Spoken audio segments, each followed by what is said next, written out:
Terima kasih untuk teman-teman semuanya yang kemarin udah nonton video kirap melalui Indonesia Bagus.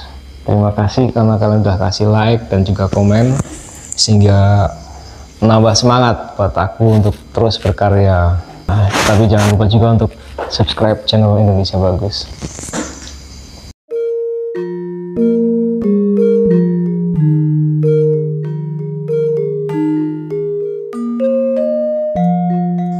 Oke, teman-teman semuanya, malam hari ini kembali kita berjumpa untuk membicarakan lagi tema yang sama, yaitu Pusaka Nusantara.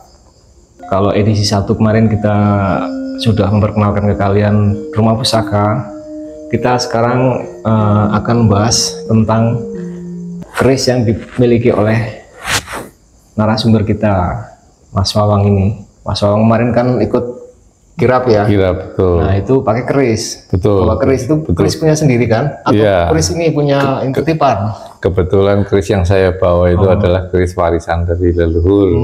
Dan kerisnya adalah ini. Oh yang ini? Iya. Oh iya iya. Cakep sekali ya. Oh, ini dari warong. Namanya siapa? Namanya apa ini? Kalau ini warongkonya itu Ladrang Surakarta. Ladrang Surakarta. Iya. Sedangkan kalau di dalamnya isinya itu untuk dapurnya Cundrik Pandowo. Nanti kita bisa buka ya, kalau boleh. Ya, nanti kita buka. Ricikannya seperti apa. Tapi sebelumnya saya mau tanya ya, mungkin generasi muda sekarang ini banyak yang penasaran, buat apa sih kita belajar keris ya? Nggak ada manfaatnya gitu kan, ada yang bilang gitu. Kan lebih penting kalau belajar kimia, matematika, belajar komputer ya, belajar gimana bikin program itu kan itu udah jelas itu nanti menghasilkan ya. Betul. Ada komentar seperti apa, Mbak? Ya, kalau kita belajar keris memang terlihatnya itu sia-sia. Padahal sebetulnya justru di dalam keris itu banyak ilmu pengetahuan. Itu pertama dari cara pembuatannya saja, itu ada ilmu istilahnya metalurginya. Itu kan dari bahan-bahan alam. Ya, diambil dari besi, baja, dan yang paling hebat lagi, nenek moyang kita itu sudah mengenal yang namanya meteorit, dan dia gunakan untuk bahan pamor. Sedangkan orang modern baru kemarin bikin. Iya betul. Bahkan ini ya. Iya. Bahkan ini ya, kalau sebagai bukti ya, kita di sini di Indonesia di Nusantara ini alat musiknya itu udah pakai gamelan. Ya. Di sana tuh ada yang cuman pakai bambu, pakai kulit ya kan. Di sini kita udah menguasai pertambangan ya. Iya betul. Dan diolah, dibentuk, kemudian bentuknya itu ada nada-nadanya, itu kan nggak mudah ya kan. Iya betul. Ada kalau dulu di seni musik kan ada Garbutala ya, tes musik. Kita di sini sebenarnya juga ada kan. Ada. Ya cuma kita mungkin nggak tahu kan. Nah itu makanya pentingnya kita mempelajari seni budaya kita di Indonesia ini.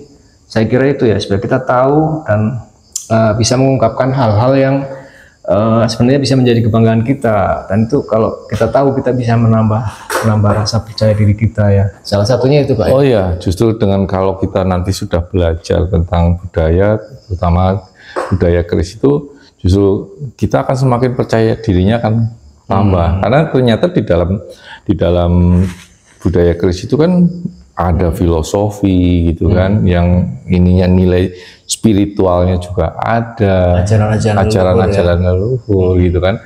Jadi itu hanya ada pada benda yang diwariskan dari leluhur kita yang berbentuk keris. Ya mohon maaf ya, yang sering beredar di masyarakat itu seringnya itu malah petuah-petuah yang nggak bermanfaat ya, seperti misalkan jangan duduk di pintu ya kan.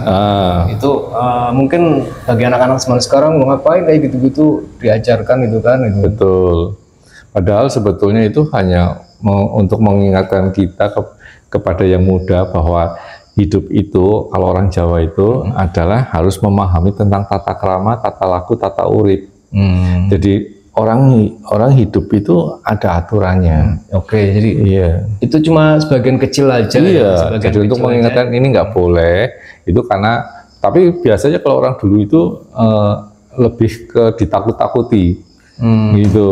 Kayak umpamanya nanti kalau sering duduk di depan pintu nanti nggak laku Saya gitu pikir kan. itu kan mungkin sebenarnya narasinya disampaikan ke siapa gitu, Iya. kan? Anak-anak atau Ke anak-anak, orang biasanya kan nggak dari mungkin muda. kalau ngomong sama orang yang udah tua pakai takutin kayak gitu kan nggak mungkin. Iya nggak ya. mungkin, makanya itu biasanya kayak gitu anak diberikan kecil. untuk anak kecil supaya sebetulnya niatnya Iya. jangan duduk di pintu supaya nggak ngalangi orang Iya, lewat itu gitu kan. Itu sebenarnya bahasa untuk anak-anak Iya, aja sebenarnya. supaya dia Kalau untuk orang-orang tua itu ada petua-petua yang bahkan mungkin sudah di perpustakaan itu yang di Solo ada, mungkin saya kira udah ada ya. ada, tapi sebetulnya banyak hal-hal yang memang benar-benar menjadi sebuah larangan karena itu adalah angka umumnya orang Jawa itu ada. Ada ya. Iya, cuma memang untuk saat ini mulai ditinggalkan. Tapi saya kira itu banyak diantaranya yang masih relevan lah ya. Iya. Ya, dilarang sama sekali itu mungkin lebih banyak ke etika ya. Jadi misalkan kaki ditaruh di atas Iya, meja, saya kira betul. itu kan ya etika yang kita tahu lah ya, dan Iya. tidak perlu harus secara eksplisit ditulis kayak gitu tuh kan, nggak perlu ya. Nggak perlu. Tapi itu Orang-orang tahu kan, semuanya tahu ya. terus, dan sebetulnya Bisa tahu itu kan kenapa coba kan? Ya, pasti walaupun iya. pasti dari petua iya dari orang ya. tua dulu. Nah, tinggal kita kalau sudah menjadi orang tua juga harus mau meneruskan kepada anak-anak kita, mengajarkan kepada anak-anak kita untuk supaya dia tuh tahu yang namanya unggah-ungguh atau tata krama itu sendiri gitu loh. Ya. Tapi dengan cara zaman kita sudah bukan zaman nenek atau mbah-mbah kita gitu. Ya udah, saya kira cukup ya. Kita mau ngomongin keris ini. Oh, iya. Ngomongin keris kok. Malah menggok ya. Ya oke ya, nggak apa-apa deh ya. Kita Iya. bercanda ya. Bercanda tapi berisi ya. Betul. Oke, ini kita kembali ke keris. Apa namanya ini? Ini Kita kasih nama boleh. apa? Kalau Kesayangan apa? kalau keris ini nggak ada namanya, Nggak dikasih tak nama. kasih nama. Namanya keris gitu aja Iya, lah ya. ini keris yang kalau dilihat dari dapurnya itu adalah namanya dapur Cundrik Pandowo. Oke, stop. Tak gedein. Ya. Ini. Nah, Tak ulangi dari namanya. ini namanya dapurnya kerisnya itu Cundrik Pandowo. Dan Cundrik Pandowo ini kenapa Pandowo? Karena look 5. Looknya 5. Looknya 5. Pandowo Ada itu 5 tuh 2, 3, 4, 5. Nah, 5 itu makanya disebut Pandowo. Kalau Cundrik ini dapur paling dianggapnya itu sesuatu yang langka. Karena dia tanpa gonjo. Karena keris umumnya itu ada gonjonya, ada sambungannya. Ada sambungannya. Iya, yang seperti cecak. Nah, ini nggak ada. Terus yang kedua, gandiknya itu ada di belakang. Kebalik. Biasanya yang melengkung kayak gini kan di belakang nih. Tapi justru ini yang lurus yang di belakang. Kalau di umumnya gandik itu cuma segini, ini panjang. Nah, gandiknya tinggi. Pakem ya. Pakem Iya, ya, pakem. Makanya nama dapurnya pakem itu ketentuan baku lah iya, ya, yang ketentuan. sebagai sebuah identitas atau ciri Iya. khas dari sebuah jenis keris gitu. Betul. Nah, ini jadi memang kalau dilihat dengan keris-keris yang lain itu sedikit berbeda. Apa ya? Ya berbedanya karena jadi posisinya kayak terbalik. Oh. Kalau umumnya ini yang di belakang. Nah, tapi ini pas di depan. Iya ya, betul ya. Gitu. Nah, jadi makanya termasuk yang jenisnya langka. Unik ya. Unik. Apa kira-kira petuah yang Kalau dari dapurnya dari empunya itu, empu atau pembuat keris ini itu menurut pendapat saya itu seperti yang kita bahas dulu itu ya di edisi 1, empu itu memiliki sebuah pesan moral yang disampaikan kepada si pemilik, si pemesan keris ya, bahwa Anda itu harus begini dan supaya dia ingat dengan pesan-pesan moral itu dibentuklah keris yang unik ya kan. yang unik seperti Nah, ini. ini kalau menurut nih apa nih petuahnya? Nah, yang pertama itu adalah dia kan sangat sederhana ya, polos. Iya. Nah, makanya pesannya adalah kita harus punya jiwa yang polos, yang tulus, gitu kan. Empu mengajarkan nilai moral yang ditulis Ya, secara dengan bentuk, tersirat dalam ya. bentuk keris ini, seperti logo ya. Logo itu ada dibuat dengan maksud-maksud tertentu kan. Warna merah itu apa, warna ada bulatan-bulatan apa. Nah, keris juga saya kira seperti itu. Nah ini lalu Pandowo ini kan karena look 5, banyak orang sudah pasti tahu lah Pandowo itu adalah kesatria. Jadi yang punya ini harus punya jiwa kesatria. Gitu ya. Iya. Nah Pandowo ini adalah 5 satria. 5 satria ya. 5 kesatria yang memiliki sifat masing-masing. Siapa aja? Itu ada yang Arjuna. pertama itu Puntadewa. Puntadewa pertama paling tua ya. Bimo ya, atau Werkudara, Antarsena ya. Arjuna, lalu Nakula Sadewa. Nah, mereka itu punya karakter masing-masing. Nah, dengan harapan pemilik keris ini itu bisa memiliki sifat dari kelima satria itu, kan itu. Tapi untuk yang ketiga yang Arjuna, yang ditiru jangan yang ditiru banyak istrinya nih. Tapi yang ini apa? Karena yang paling menonjol ya itu Arjuna. Arjuna itu sebetulnya karakter orang yang mau melakukan tirakat, banyak tirakat. Dia yang banyak ilmunya. Nah, kalau zaman sekarang semakin banyak belajar itu semakin tinggi ilmunya. Ya saya kira masing-masing memiliki nilai karakter. Itu yang membedakan dengan Bima. Ya, nah kan? Sedangkan kalau Bima itu kan orangnya lurus. Itu nggak bisa diatur itu. Pokoknya dia hanya taunya kalau benar ya udah kayak harus seperti ini gitu. Dia benar-benar kuat pada prinsipnya untuk membela kebenaran. Itu Bima. Kalau sedangkan Puntadewa itu sendiri yang paling besar adalah orang yang paling welas asih. Itu paling pemaaf, kalau dia apa ya nggak pernah protes, gitu. Ya ditiru yang baik-baiknya ya. Iya. Nah itu jadi sifat-sifat itulah yang seharusnya tertanam di dalam kepada si pemilik keris ini. Harapannya seperti itu. Ya. Saya kira itu juga merupakan sebuah pilihan ya dari sekian banyak. Maaf. Oke, sebentar. Jadi saya kira itu adalah salah satu pilihan yang bisa diambil dari sekian banyak jenis keris yang mungkin paling sesuai dengan selera atau kerenteknya, istilahnya itu greget atau kerentek atau passion dari harapan Mas Wawang ini dalam memilih keris ya. Tapi kebetulan kalau ini saya nggak memilih ya, karena saya mendapatkan itu warisan. Oh iya betul ya. Turun-temurun. Jadi ibaratnya saya malah justru menerima amanah supaya saya bisa seperti makna dari keris yang di sini gitu. Iya. Saya harus memiliki dengan harapan kan pasti leluhur berharap karena ini diturunkan ke saya dengan harapan itu saya bisa menerjemahkan makna dari keris ini supaya menjadi perilaku saya dalam kehidupan. Itu kalau melanggar gimana sih? Kalau sampai melanggar gimana? Kalau melanggar itu ya cuma percuma akhirnya.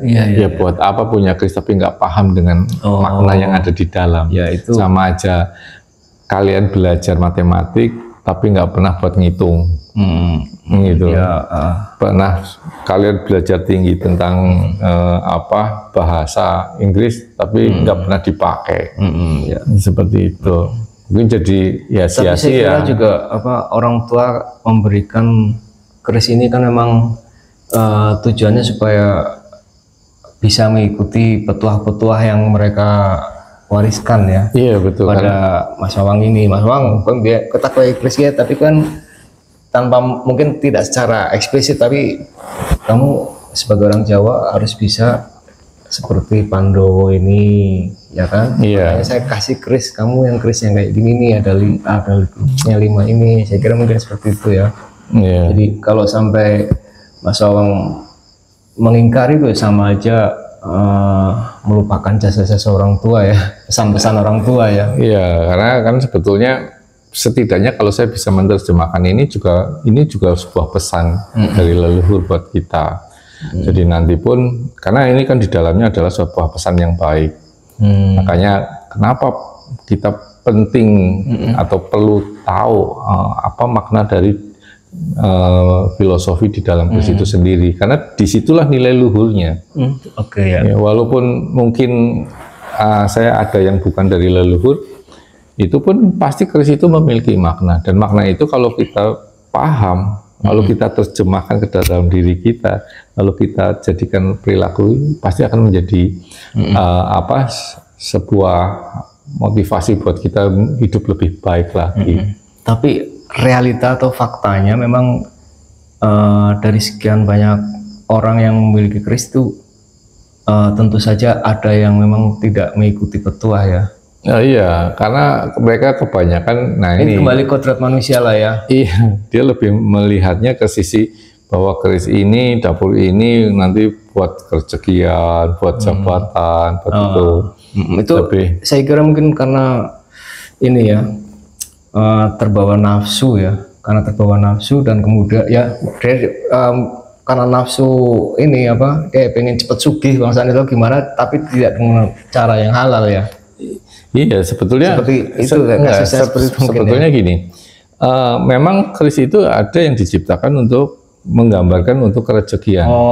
Itu ada ya. Ya, kayak contohnya. Ya, saya kira mungkin itu kalau menurut saya itu hanya sekedar, saya pikir itu sebagai hanya sebuah falsafah atau sebuah nilai-nilai luhur dari orang tua kita zaman dulu untuk bagaimana supaya punya semangat dalam bekerja. Saya kira itu mungkin ya terjemahannya ya. Ya, sebetulnya gini, umpamanya contohnya untuk menarik kerezekian itu banyak dilihat oleh orang yang umum, itu banyak tahu itu kan Luk 11. Itu sabuk inten. Sabuk inten kan artinya sabuke inten kan berarti ini. Tapi kalau kita mau melihat dari sebuah makna dari Luk 11 itu apa sih? Dari kata sewelas. Sewelas itu welas asih. Jadi kalau orang kita hidupnya penuh dengan welas asih dan didukung dengan makna rezekinya itu, pasti rezeki akan mengalir.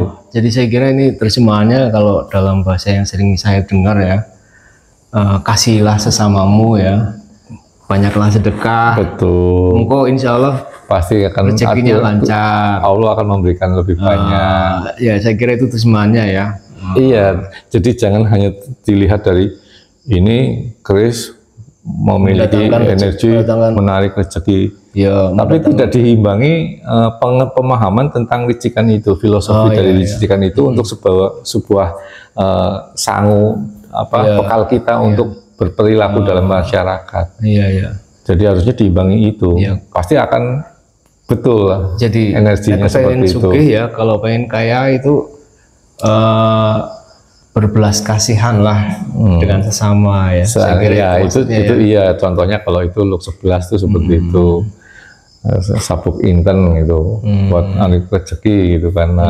Terus ada pamor yang namanya udan mas, kan suatu gambaran bahwa udan banyu berkah ya, apalagi emas gitu kan. Jadi pasti itu sebuah gambaran bahwa kita akan mendapatkan banyak rezeki. Tapi bagaimana dengan gambaran filosofi diricikan itu dijalankan atau enggak? Karena ini sebetulnya yang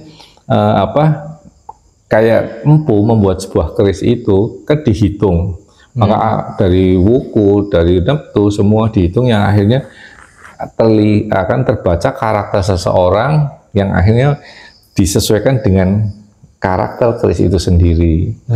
Kericikannya apa aja yang perlu ada, disesuaikan dengan karakter si pemesan itu sendiri. Nah, itu makanya kalau si pemesan itu paham dengan ricikan yang diberikan oleh si empu, karakter saya seperti ini, saya harus bersikap seperti ini, pasti akan selaras dengan kerisnya. Nah, kalau selaras dengan kerisnya, akhirnya apa yang didoakan oleh empu di dalam keris itu pada saat membuat, itu bisa selaras dengan si pemilik, maka akan energi ini akan sesuai dengan harapannya. Gitu. Saya kira mungkin karena banyaknya falsafah di satu keris ini ya betul ya. Jadi mungkin idealnya itu sebenarnya dari pemilik dan empu itu sering berkomunikasi ya. Pada saat harus pasti seperti itu. Makanya empu pun si pemesan pun kadang-kadang pada saat memesan kepada empu, empu melakukan puasa atau tirakatnya, si pemesan pun harus ikut juga.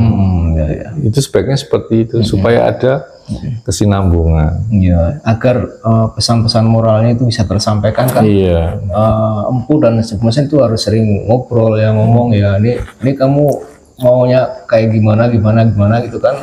Nah ini ada pesan moralnya, kamu harus gini, harus menjalani laku pelas kasih kepada sesama. Saya kira kita harus dijelasin ya kan. Iya, jadi kalau tanpa ada obrolan apa-apa ya kurang. Iya pasti.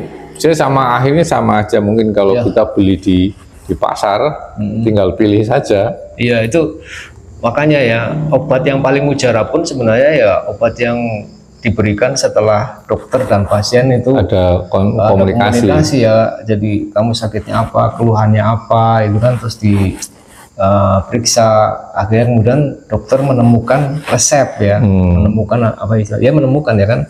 Nah, akhirnya dia ngasih obat ini. Nah itu baru bisa dikatakan paling tepat ya, paling cocok ya kan. Gitu. Nah, kalau kita beli langsung di apotek ya mungkin ada, tapi kan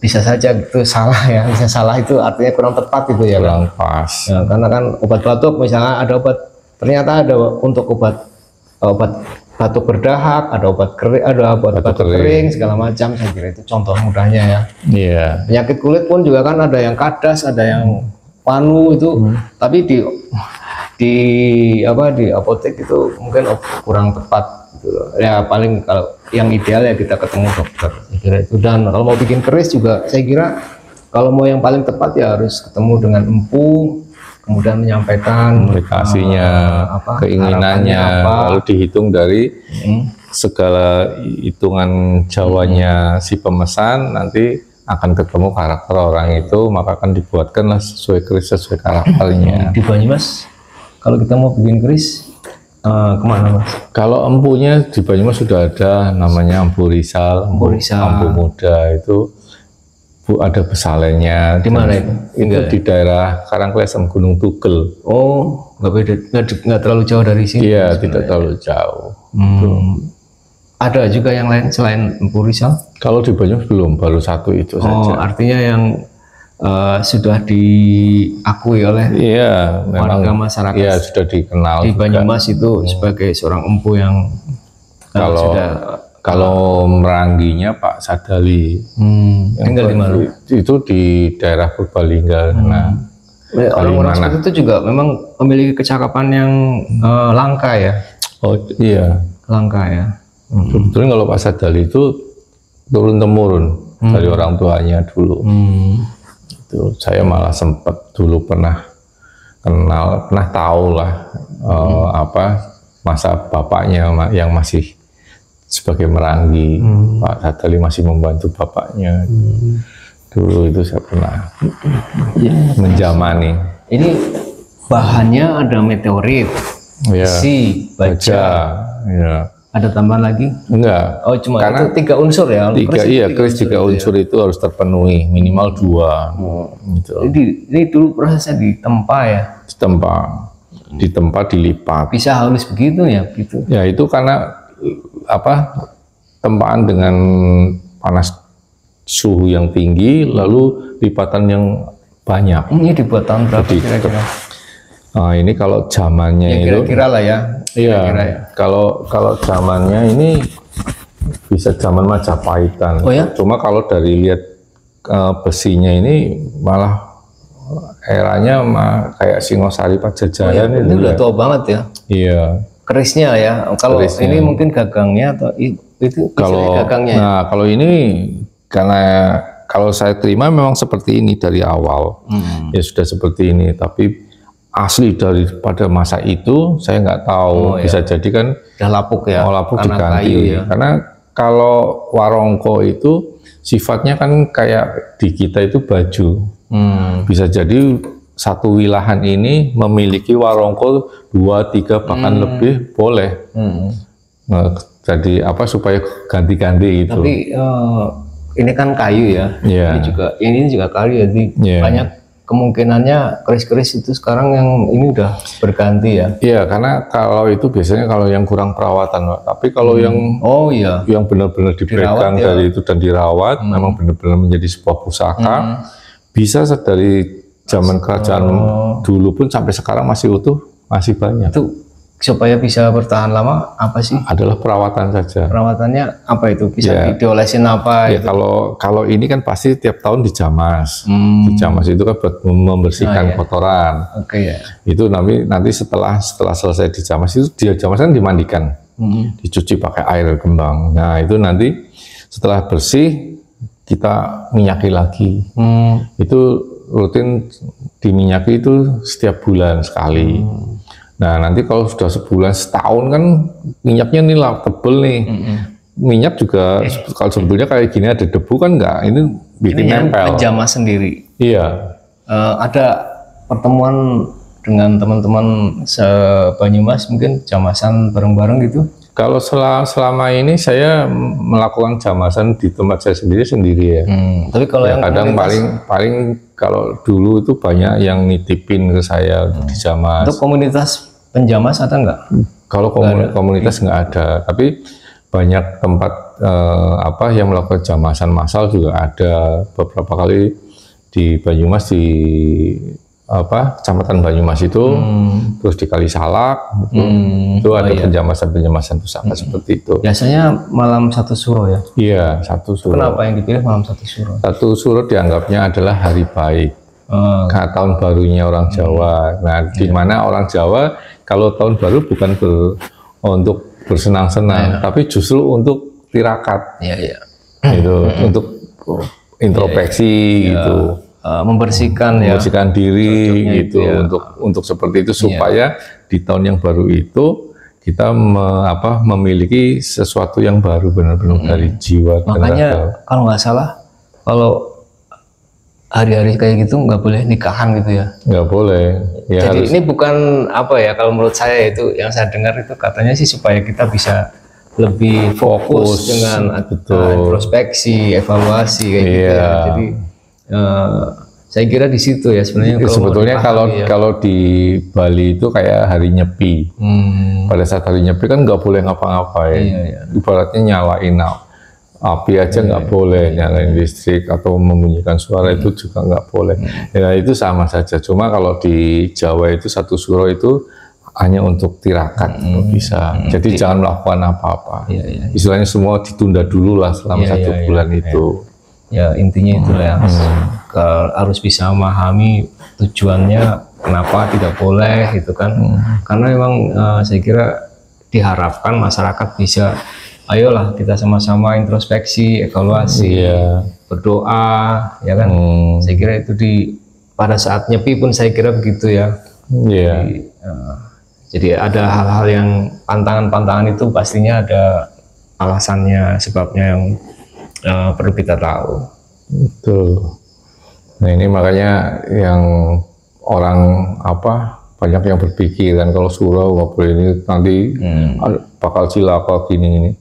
Nah itu ya makanya itu pentingnya belajar budaya ya, saya kira itu ya supaya kita ngerti ya kenapa ada nggak boleh ini nggak boleh itu ya, alasannya apa itu melalui belajar budaya atau belajar keris ya. Ini keris kan hanya salah satu dari budaya. Dari budaya salah satu dari pusaka juga ya kan. Budaya juga pusaka ya. Kebudayaan kita juga pusaka ya. Jadi kebudayaan kita kan diturunkan kan dari nenek moyang kita, itu harus dijaga ya kan. Betul. Supaya kalau kita memiliki ciri khas itu kan asik ya kan. Orang asing dari luar negeri datang ke sini, oh ini Jawa ya, oh ini Jogja ya, oh ini Banyumas ya kan. Pulang mereka punya kesan ya kan. Kalau misalkan ya dia datang dari sini ke sini, kok di sini kok orangnya sama aja kayak di sana, ngapain ke sini jauh-jauh. Makanya kita menjaga adat istiadat jati diri kita itu dengan sebaik mungkin supaya kita bisa memiliki kebanggaan. Kita memiliki kebanggaan kan. Kalau kita misalkan nggak persis sama dengan orang Barat, tidak kan? Ya kita punya kebanggaan apa? Tapi kalau bangga kita harus benar-benar tahu, Mas. Karena kan jangan cuma bangga saja, tapi begitu ditanya, bangga nggak sama keris? Bangga. Tahu keris nggak? Enggak. Itu padahal kita, kamu Jawa bukan? Jawa. Jadi seharusnya kita tuh ya nggak hanya sekedar bangga, tapi setidaknya kita tahulah. Karena tanpa kita tahu, tanpa kita kenal, bagaimana kita bisa mencintai dan membanggakan apa yang kita punya gitu kan. Kemarin kan ikut kirap ya. Iya. Ya kan. Bangga nggak ikut kirap? Sebetulnya saya sangat bangga ikut kirap itu. Iya. Cuma ada sedikit keprihatinan saya. Iya, apa? Ya karena sebuah acara besar itu kan acara tahunan hari jadi kabupaten ya. Tapi banyak saya lihat di mana masih banyak masyarakat Banyumas, terutama para pejabat yang menjabat di pemerintahan daerah, ternyata cara menggunakan keris saja menempatkan posisi keris dengan pakaian adatnya itu masih banyak yang salah. Itu yang pertama. Yang kedua, yang sangat saya sayangkan, hampir mungkin 90% mereka hanya menggunakan keris-kerisan. Itu loh. Padahal sebetulnya kalau sebegitu banyaknya orang dan mau beli keris, kan nggak harus keris tua ya, harus itu kan pengrajin keris sekarang masih ada. Coba kalau satu orang itu punya satu keris, walaupun itu dijadikan sebagai pelengkap busana Jawa pada saat acara tahunan seperti ini, itu sudah berapa orang itu yang punya, itu kan bisa menghidupi UMKM keris itu. Iya. Dan kalau dilihat pun itu memang keris itu bukan keris-kerisan, itu akan terlihat lebih gagah, lebih anggun. Iya, lagi pula kalau pegang keris, bawa keris punya sendiri kan lebih bangga, lebih patut ya kan. Iya. Namanya pejabat kok ya, mamanya ya, gawe kok pegawai negeri sudah kapnya bagus, jaritnya bagus, begitu ngeliat kerisnya keris-kerisan yang seadanya gitu loh, kan sangat disayangkan sekali gitu loh. Jadi nggak sekalian saja gitu. Harus yang kafah ya. Iya. Jadi orang Jawa yang kafah gitu ya. Iya. Jadi jangan tanggung ya. Tanggung ya kan. Jadi orang Jawa, jadilah orang Jawa itu ya kan. Itu kan pasti akan semakin menarik, akan semakin terlihat tampilannya juga semakin bagus gitu kan. Iya, gengsi lah ya kalau udah jadi pejabat masih pakai keris-kerisan ya. Iya. Padahal keris sekarang itu kan murah lah ya, nggak mahal. Kerjaan murah. Iya. Kalau mau mahal ya banyak ya. Oh ya itu sih tinggal monggo lah. Jalur pakai dikasih Mas Inten ya. Iya, monggo kalau mampu gitu kan. Iya. Mau seperti itu monggo ya kan. Nggak ada yang melarang tuh kan. Punya barang-barang sendiri ya kan. Iya. Nanti tinggal titipin sini gitu ya. Nggak bercanda ya. Ya mau disimpan ya boleh, silakan ya kan. Nanti kalau mau menjamas bisa ke sini, kalau nggak tahu caranya bisa belajar di sini cara menjamas. Nanti kalau udah pinter bisa jamas sendiri. Tapi kalau orang-orang zaman sekarang biasanya suka males ya, pengennya ya motor mobil aja dicuciin ya. Iya, baju di laundry. Iya, tapi nggak apa-apa ya. Mas Awang sih malah bangga ya. Malah seneng. Karena sebetulnya kalau kita rumah pusaka itu kan memang membuka jasa layanan lah ya. Salah satunya merawat pusaka. Merawat pusaka itu ada penjamasan sampai mewarangi, terus lalu perawatan di mana ada sedikit kerusakan, kita juga mencoba untuk membantu. Ya mungkin ada yang karena lama ya dicabut susah, karatan gitu. Ya, nanti mungkin salah ya. Iya, nanti dulu juga diolesin malah jadi akhirnya lengket kayak gitu kan. Nah, nanti juga dari situ kan nanti bisa belajar bersama lah supaya kedepannya jadi tidak salah lagi, pusakanya atau kerisnya yang dimiliki juga tidak karatan lagi. Itu kan lebih bagus. Jadi malah benar-benar membanggakan gitu, dipamer-pamer kayak patut gitu. Iya. Ini ilmiah loh ya, merawat jamas itu ilmiah ya. Oh iya, ilmiah. Ada cairan-cairan kimia. Kalau enggak, kita pakainya alami. Oh alamiah, makanya itu ada air kembang itu alamiah ya. Alam sebetulnya itu Untuk merawat juga ya. ya sekarang salah satunya kita kan nggak pernah tahu ya. Kalau zaman sekarang kan ada sabun yang wangi. Nah, kalau zaman dulu ya pewanginya adalah kembang. Jadi supaya itu wangi, tetap wangi, dan di situ ada zat di mana kembang itu bisa ada getah ya, untuk membersihkan juga ya. memberikan keharuman lah. Itu lalu kayak jeruk nipis itu kan untuk menghilangkan minyak-minyak yang selama ini dibuat itu. Kalau zaman sekarang makanya sabun cuci piring aja pasti nipis, jeruk ya. Sabun iya, tapi wangi, itu ya. iya sabun wangi. Itu kan membersihkan memang betul. Jadi ada aroma-aroma khusus ya. Iya, cuma kalau dulu itu karena belum seperti sekarang, akhirnya pakai yang alami, dan kalau alami itu pasti lebih bagus. Ini jangan kalau mohon maaf ya, ini agak sedikit menyimpang, ini mungkin menarik ya. Kalau orang Jawa itu suka bakar-bakar menyan nggak sih? Kalau saya pasti bakar menyan. Nah itu apa itu? Kalau menyan dalam ilmu kejawen. Ini menarik ini. Ya, ini sedikit. Itu kenapa orang Jawa itu membakar menyan? Karena menyan sendiri memiliki filosofi. Filosofinya adalah meneng ening nyawiji aneng nolo. Yang artinya meneng itu diam, ening itu hening, nyawiji menyatu, aneng itu ono ing, nolo itu hati. Jadi kita duduk diam menyatu dalam hati. Itu pesan yang tersingkat. Iya, jadi itu berarti kita manembah marang Gusti. Orang Jawa itu cara menembahnya kan gitu, duduk diam. Istilah kalau orang sekarang bilang itu semedi. Iya. Nah, jadi itu sebagai sebuah pesan sebenarnya untuk kalau orang dulu ya, misalkan seseorang membakar kemenyan itu artinya orang itu sedang berusaha untuk menenangkan diri ya, saya kira itu ya. Iya. Kan mungkin dari jauh kok lagi, ya udah ya nanti aja dulu, dia lagi pengen menenangkan diri. Iya, Saya kira tapi itu ya. selain itu juga gini, dalam kita bermeditasi itu kan sebetulnya penyelarasan antara jagat ageng dengan jagat alit. Jagat ageng itu kan alam semesta. Jagat alit adalah diri kita. Ya. Nah, ada makrokosmos, ada mikrokosmos. Iya. Itu ya.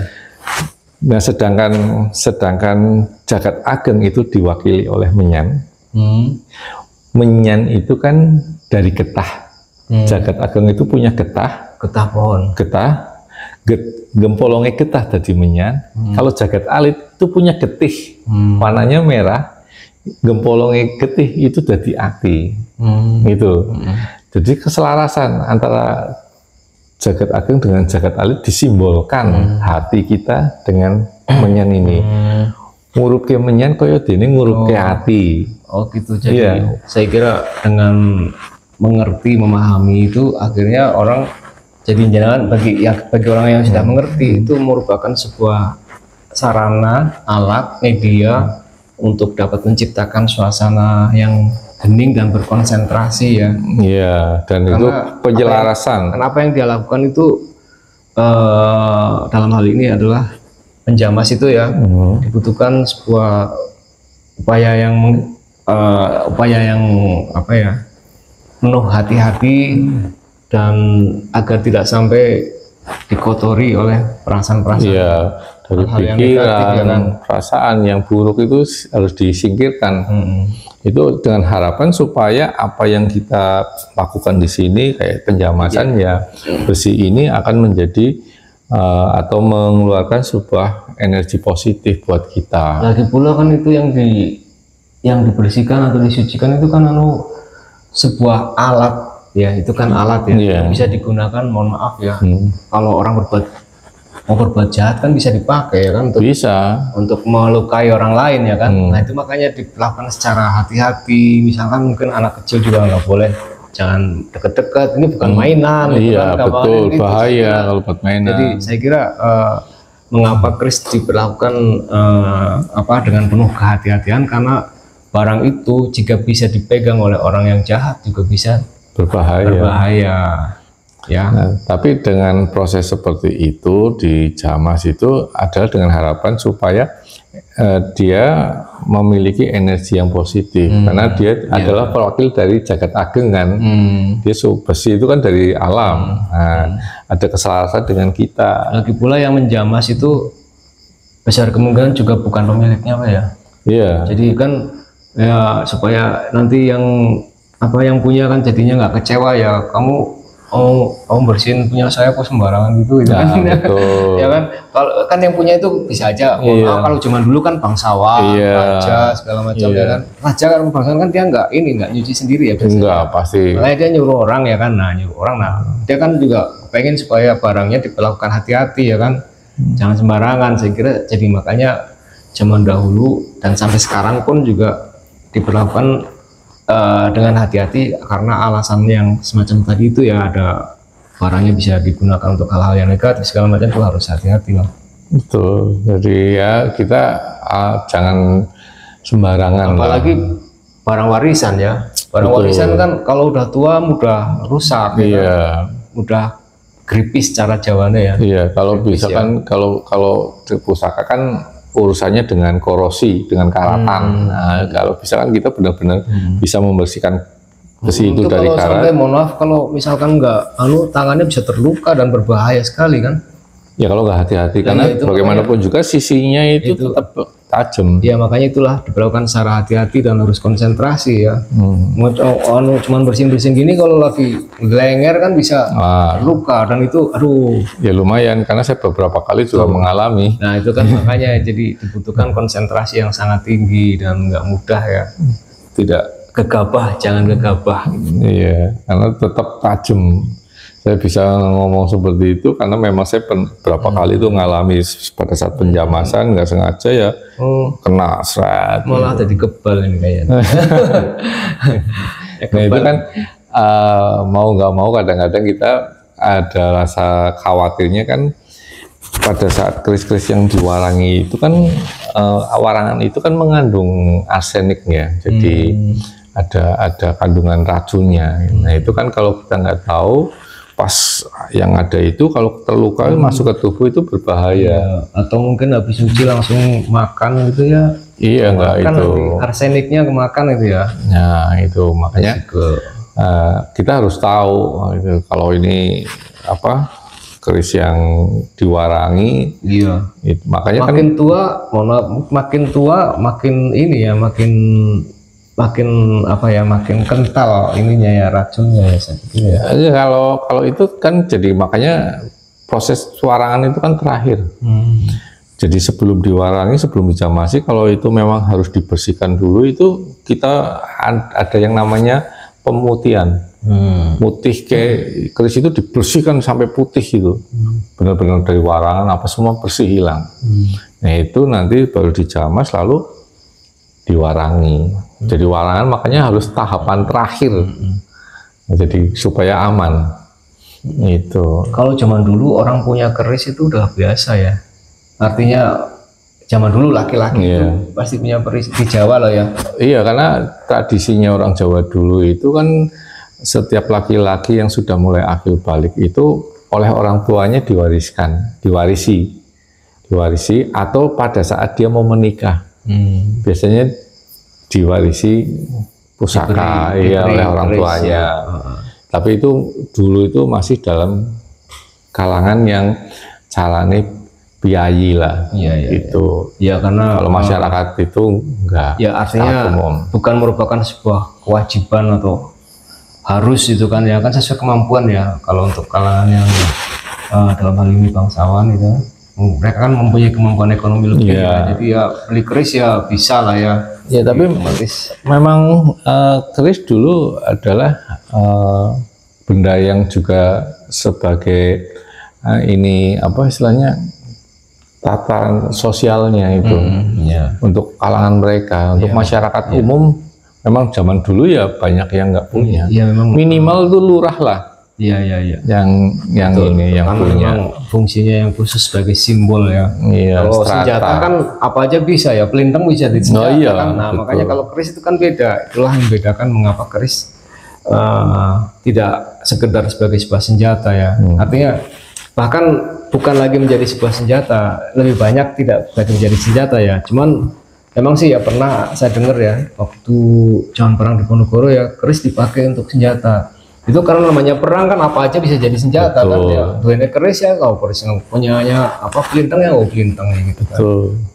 Nah, jadi cuman secara fungsional itu si empu membuat keris esensinya atau basicnya, tujuan utamanya sebenarnya sebagai sebuah simbol aja sih ya. Bergeser ya. Jadi pergeseran ya. Iya, yang tadinya senjata lama-lama menjadi sebuah status sosial sebagai perwakilan kepribadian si pemilih. Ya, karena terus kemudian jabatan. Pergeseran itu terjadi karena saya kira ya, karena kemudian pada pertempuran yang kesini kan keris sudah nggak terlalu efektif ya. Sudah ada tombak, sudah ada. Betul. Kalau zaman Majapahit kan juga sudah ada cetbang waktu itu. Pistol itu kan tembakan meriam kecil itu kan. Kecil, tapi kan itu kan bukan bangsa kita tapi yang punya itu. Tapi kita udah punya waktu itu ya. Iya, ada mungkin ada. Kalau itu kan belum banyak ya, belum inilah. Saya pernah baca di internet, pernah baca atau pernah lihat di YouTube itu, kita Majapahit juga punya itu namanya cetbang kalau nggak salah. Itu dari Cina memang ya, awalnya dari Cina bawa ke sini. Jadi istilahnya hanya hasil rampasan atau hasil apa dulunya itu. Jadi memang bukan dari produksi kita, itu bukan. Tapi itu sudah jadi menggeser keris, sehingga akhirnya keris lebih banyak menjadi simbol. Betul. Nah itulah yang kelebihan dari sebuah keris, di mana dia adalah merupakan sebuah senjata tajam, tapi unfungsional. Jadi dia tidak digunakan untuk halnya seperti senjata tajam lainnya. Kalau pedang, samurai semua kan memang diciptakan untuk itu. Tapi kalau keris enggak. Jadi kayak untuk strata sosial, untuk mewakili pribadi seseorang, lalu untuk sebuah pejabat atau simbol kepemimpinan gitu. Nah itu keris, jadi udah beda dengan senjata-senjata lainnya. Oke, berapa lama kita bicara ini? 47 menit ini. Sudah 47 menit. Iya nih. Ya mungkin penutupnya apa ini? Ya ini guys, kita ngobrol banyak sekali ya tentang keris dan pusaka, kemudian juga mengenai pendidikan karakter. Pentingnya kita mengenal jati diri kita sebagai orang Jawa atau bangsa Indonesia ya, agar kita bisa lebih percaya diri dalam pergaulan internasional. Harusnya seperti itu. Kan sekarang ini era globalisasi udah semakin kuat ya, sebagai dampak dari perkembangan teknologi.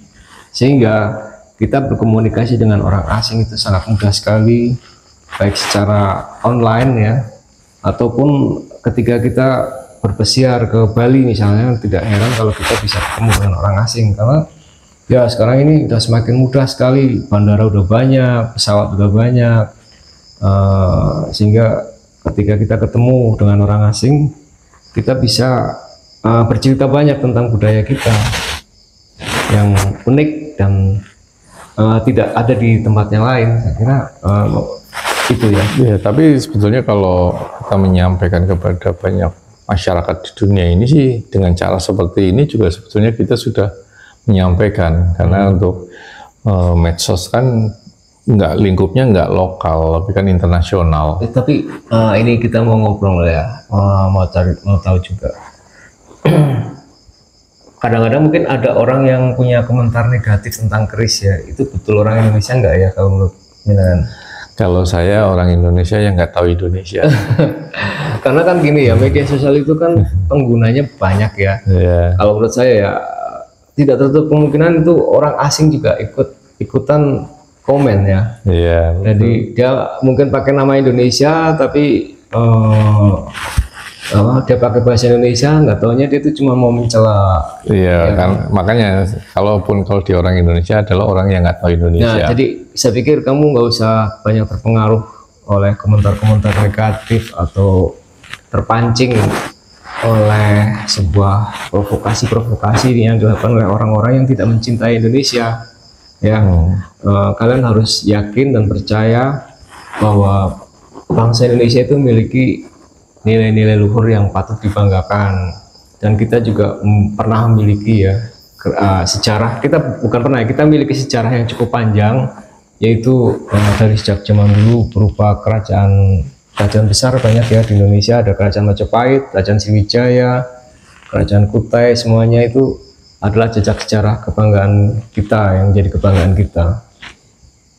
Dan semestinya kita bisa mewarisi jiwa-jiwa besar yang ada di nenek moyang kita, agar kita bisa lebih mampu untuk dapat menghadapi tantangan-tantangan kita ke depan. Ya, betul. Ya.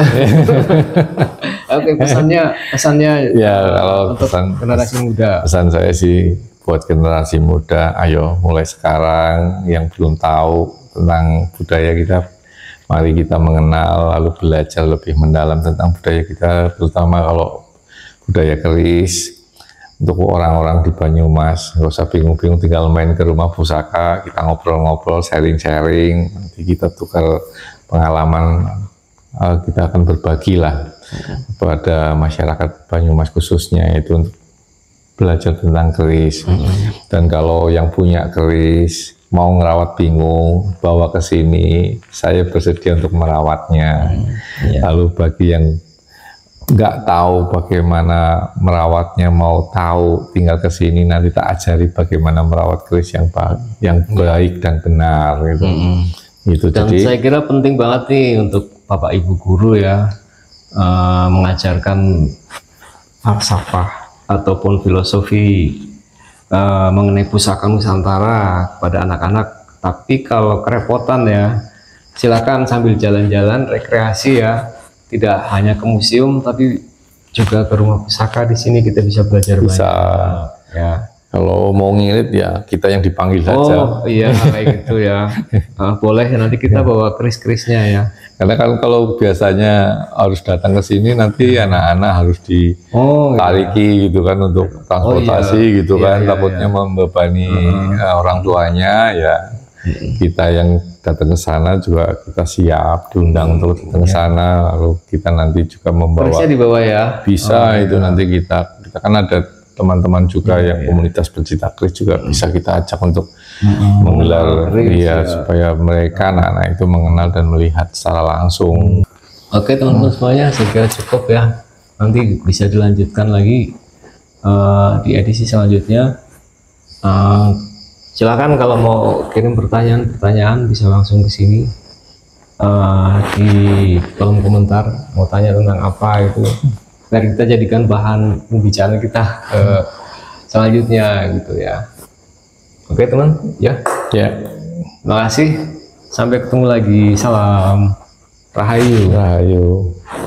Bisa bareng aja ya, rahayu. Kompak ya teman-teman ya, Jan. Ya wis, tunggu ya. Terima kasih.